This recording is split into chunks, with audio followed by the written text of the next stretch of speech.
Hi friend, বন্ধুরা, আমি কিন্তু আগেও ভিডিওতে দেখিয়েছি যে একই টবে কিন্তু অনেক রকমের গাছ লাগানো যায়।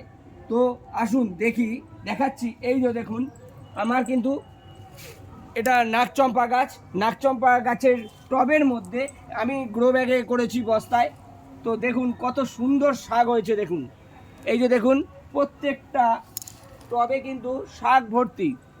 তো একই টবে এই যে দেখুন, এই শাকটা দেখুন কত সুন্দর হচ্ছে। দুটো দুটো গাছেরই কিন্তু আমার কাজ হচ্ছে।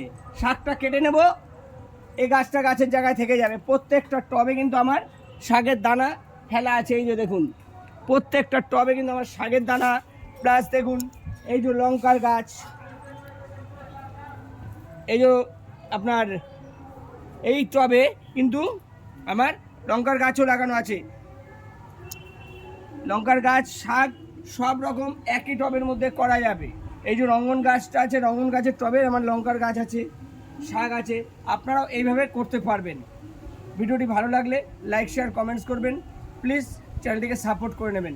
শুধু প্রয়োজনে থেকে যতটা প্রয়োজন এতে সার দেওয়ার, তার থেকে একটু বেশি পরিমাণে সার দিতে হবে।